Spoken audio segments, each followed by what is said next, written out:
احسن حاجه نديرها للقمبري ديالي باش يكون منغوم ويكون كيلمع. اذا واش نديروا ليه؟ نبخروه ولا نديروا ليه نعم سيدي الرشوش، ولا نديروا ليه هاد الوصفه السحريه؟ واش حنا هذه شعوذه ولا شنو تتسمى؟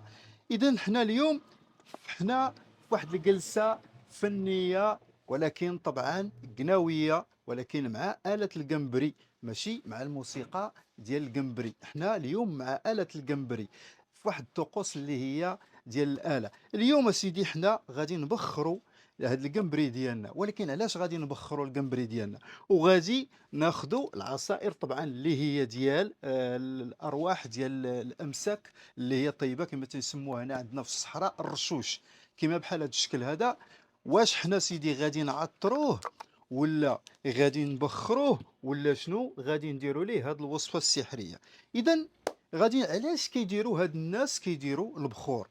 علاش كيبخروا الاله ديالهم؟ واش كيخلطوا شي جلسات اللي هي شعوذه، او كيستحضروا شياطين او كذا الى اخره؟ مجموعه ديال الكلام تيقولها الناس، ولكن حنا اليوم باش غادي نشرحوا لكم شنو هو الهدف من هذا الشيء اللي كيدار. كتعرفوا هذه الاله، هذه واحد الاله اللي هي طبعا اله حساسه، واله كذلك اللي هي اله مخدومه من مجموعه من المواد اللي هي جوج ديال المواد اللي هي مواد حيه، وكتأقلم كما كنقولوا مع المناخ. اذا شنو هو هذه المواد اللي هي حيه؟ طبعا الجلد اللي هي ماده حيه كل شيء كيعرفها، الجلد الطبيعي، زائد كذلك الخشب كما دائما تنقولوها واحد الماده اللي هي حيه. كتعرفوه بعض المرات كيتفتل، بعض المرات كيكونوا فيه بعض التشققات. علاش؟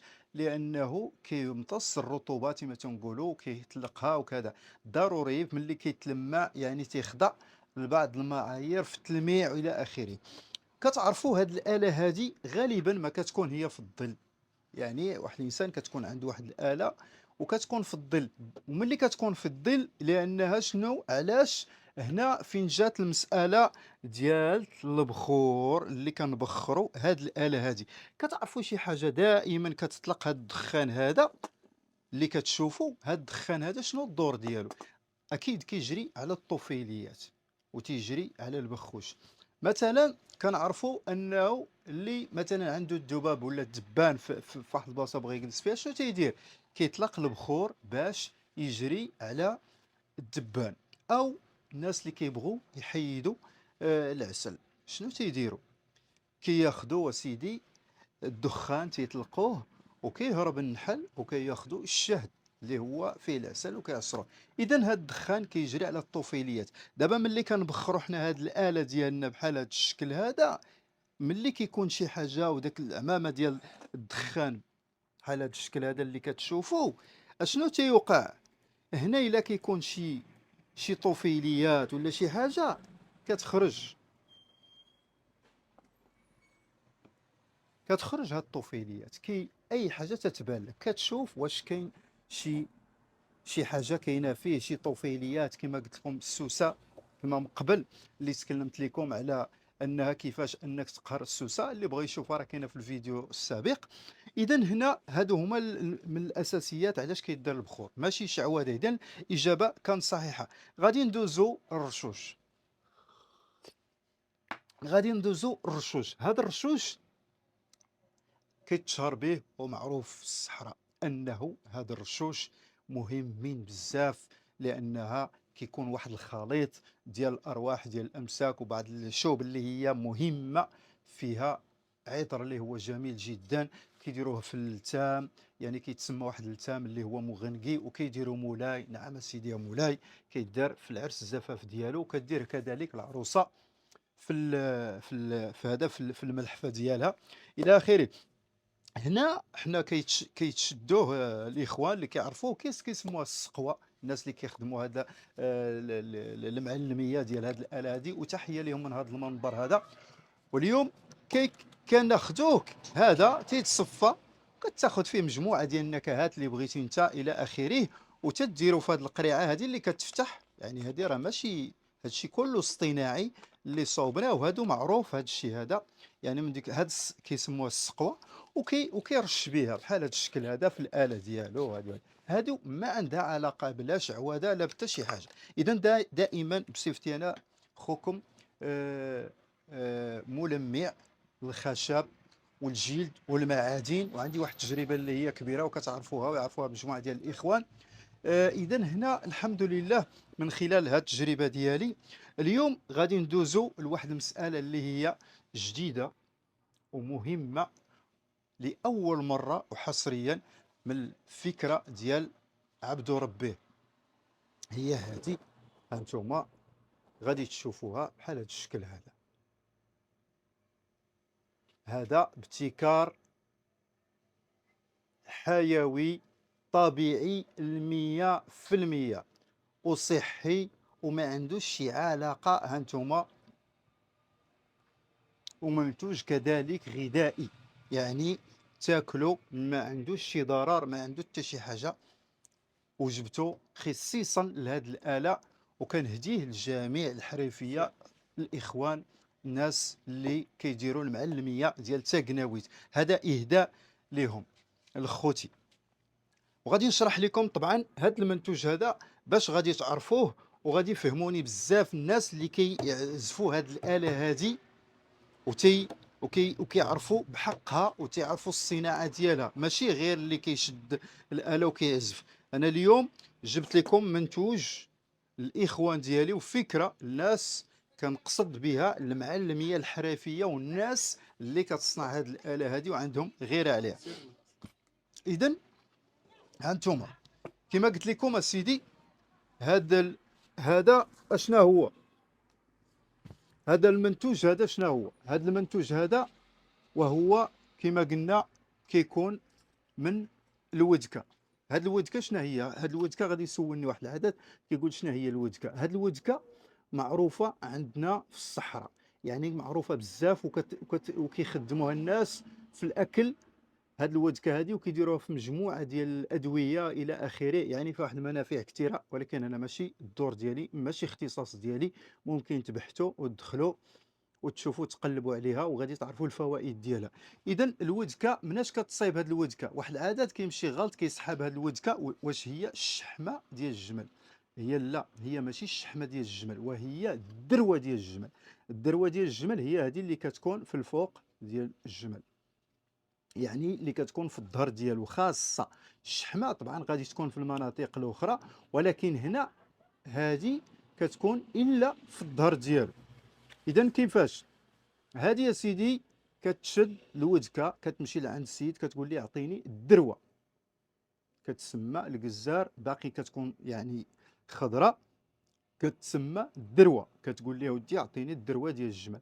هذه الدروه ديال الجمل يعني كتخدم وكطيب بالنسبه للناس اللي كيخدموا الدواء هذه، كيذوبوها بواحد العنايه وبواحد الطريقه اللي هي يعني حساسه جدا، والناس اللي تعرفوا عليها يعني انها بعد النوبات الا خسرتيها تقدر ما بقاش تولي كتنفع، تولي تقدر تضر. كتعرفوا انه مثلا زيت العود مهمه مزيانه، ولكن الا طيبتيها تقدر تولي كتضر. اذا هنا ما غاديش نطول عليكم، غادي نشوفوا هاد الودكه هادي. هذا منتوج حيواني 100%. بصراحه من الاسرار ديالي اللي كنت كندير المجموعه ديال الاخوان كنلم عليهم الاله ديالهم ولا كنصاوبها كيكون فيها شي مشكل الناس ديال القمبري، ولكن كندير ليه هذا السر هذا وتيتعجب كيفاش درت التقنيه لهذه الاله. كتعرفوا هذا الجلد اللي هو فيه واحد اللي حساس جدا، يعني هو جلد راه كيتاقلم كيما بحال الجلد ديالك. اذا هنا بكل صراحه خدا ليا بزاف، ولا العشق ديالي اللي خلاني مع الاله، والعشق ديالي والحب ديالي لهذه الاله هذه بكل صراحه. لانه دائما ملي كتكون انت كتكون عزيزه عليك شي حاجه اكيد كتبدع فيها وكتعطي فيها، وسيرتو هذا الجلد لانك انت كتخدم معاه. والجلد يعني كتعامل مع واحد شي حاجه اللي هي حيه، بعض المرات كتلقى فيها الجربه، كتلقى فيها مشكل. غادي نرجع لكم علاش دابا الناس كاع اللي الصنايعيه اللي كيصاوبوا هذه الاله ديال القمبري كيديروا الجلده ديال الرقبه ديال الجمل بالضبط. كلهم متفقين عليها. كاين كل واحد شنو تيقول، هذا العود دير، هذا العود الصفصاف، دير القرقاع، دير الارز، دير الى اخره، دير الكرم، دير هادي الى اخره. ولكن كلهم تيديروا هاد الرقبه ديال الجمل. هاد الرقبه ديال الجمل هذا راه منه فيه، حتى هذا كذا مصنوع من الذروه ديال الجمل. ولكن انا الحمد لله هو عندنا حنا في الصحراء هنا تيستعملوه الناس مجموعه ديال المنتوجات كذا الى اخره، الماكله، الناس اللي بغات الصحه، الناس اللي بغات بزاف ديال الحوايج. ولكن عبد ربي بكل صراحه الفضول ديالي خلاني نبحث فيه، ودرت فيه شي مكونات اللي انها غادي كتجي مع هذا الجلد هذا. يعني سبحان الله، الوقت اللي كتدير انت هذا شي شويه منه وجرب، جرب ورد عليا، كتب لي في التعاليق، وما نسمحش لك الا استرتيني. لان الوقت اللي تتدير هذا منه، كنقول وصفه سحريه سبحان الله. الوقت اللي تتدير هو منه الجلد بحال تيحيا، داك الجلد تيحيا. يعني بحال الشكل، ما عرفت كيفاش غادي نوصفها لك. دابا الماء ملي كتديرو في القله، اللي كديرو في القله ديال الطين، ماشي بحال الا درتيه في قرعه ديال البلاستيك ولا ديال الزجاج وكتشرب، لا، تيكون يعني بحال شربتي من البير ولا من شي عين. اذا هذا كما دائما تنقول على بكل صراحه انا كنفتخر به، لانه التجربه ديالي الحمد لله ديال شحال من سنه ما مشاتش خلا كما تنقولوا. ودرت مجموعه ديال الاخوان وتيقول لي ودي راه ولا تبدل، راه ولا فيه كذا وهذه الى اخره. وبكل صراحة ما عمري قلت هذا السر هذا لشي واحد ولا كذا، ولكن باش كل مرة نتأكد منه ونزيد، يعني أنني نعرف واش داك الشي كيعطي المفعول ديالو. وأنا اليوم غادي ندير معكم واحد التجربة اللي هي غادي تشوفوا هاد الآلة هادي، غادي ندير ليها دابا إن شاء الله وغادي تشوفوها. بقاو معايا. وهذه كما قلت لكم نتيجة ديال تجربة ديال سنين، يعني زدت طورته وطورته ولله الحمد. عطيت فيه بزاف وعطاني بزاف بكل صراحة. هانتوما كتشوفوا بحال هذا الشكل هذا، فهمتي؟ كدير بحال هكذا، كتخلي هذا ديالك عادي، لا قاس الخشب ولا قاس حتى اي حاجة، ما عنده حتى شي تأثير. وشوفوا معايا كيفاش غادي ترجع ليه الحيوية، وناكلوا منه كاع شي شويه. علاش لا؟ لانه منتوج صحي وعنده مجموعه ديال الفوائد ما غادي تعرفها حتى ديرها حتى تجربها. ها انت شوف شوف شوف شوف معايا، شوف. ها انت شوف، اللهم بارك، شوف. ها انت شوف معايا، نعم سيدي. ها انت سيدي، شوف شوف شوف شوف، اللهم بارك.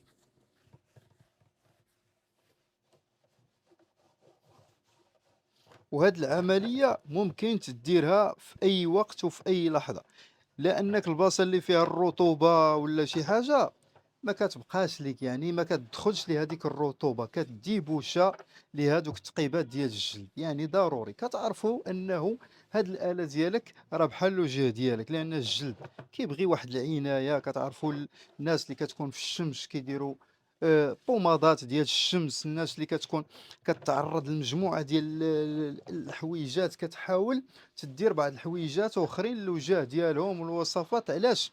باش تحافظ على الوجه ديالهم. هذه كذلك نفسها، نتوما نفس العمليه كتشوفوها. وشوف ليا حتى الاوساخ اللي كتمسح كتنقيها ليك. ها انت شوف، وكتبقى لك نعم سيدي الاله. يا سلام، ما عندها شي تأثير. وممكن إلا بغيتي تمسح أي بلاصة تمسح، ما عندك حتى شي مشكل.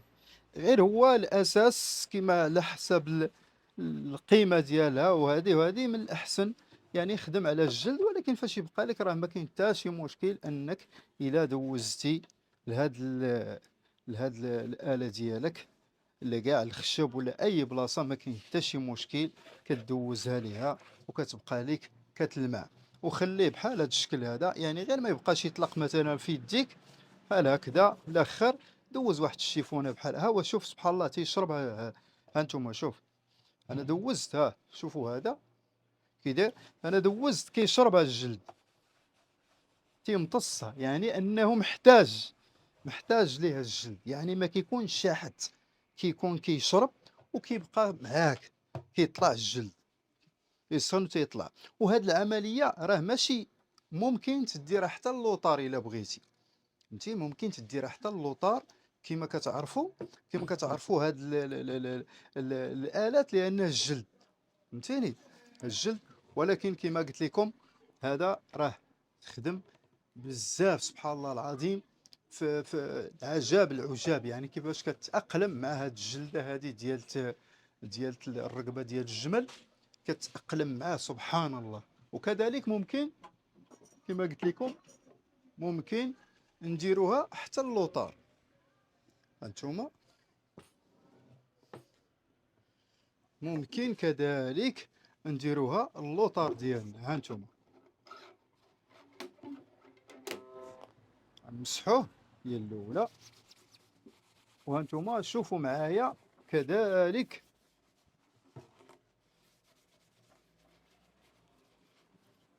غادي نمسحوه. هذا المغبره عرفتي شحال هذه كان جالس مغبر، غادي نمسحوه. اذا هنا هانتوما شوفوا معايا نفس العمليه، نفس المساله. هانتوما بحال هكذا،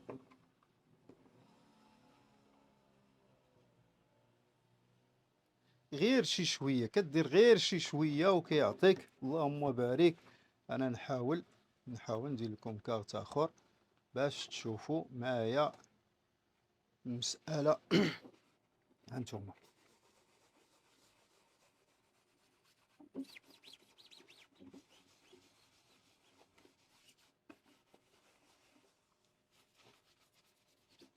ها انت شوف سبحان الله العظيم، شوف ها انت شوف.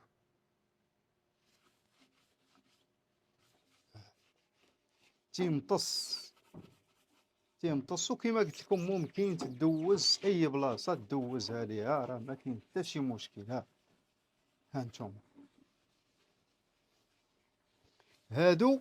ولكن باش نتفاهموا هاد العمليه هادي ما يسولني شي واحد الله يرضي عليكم ويقول لي واش نديرها للجيتار ولا واش ممكن نديرها للعود، فهمتيني، واش هاد العمليه نديرها للكمانجه. لا، دائما تنتكلموا على الالات اللي هي فيها كما قلت لكم هاد المواد جوج، اللي هي المواد الحيه اللي هو الجلد والخشب، دائما تنتكلموا عليها. او يقول لي واحد واش نديرها وطاري الكتريك ولا، الله يجزيكم بخير. باش نكونوا واضحين، هذه المساله راه ما خدامه الا للجلد فقط بالضبط، لانها كتحيي. كما قلت لكم الا درتي الماء في القله كتشرب الماء، درتيه في القرعه كتشرب غير الماء ديال القرعه. وهذا هو اللي كان الفيديو ديال اليوم، كنتمنى نكون خفيف ظريف على قلوبكم. وكان معاكم خوكم بن صالح دكتور الآلات الموسيقية، والسلام عليكم ورحمة الله.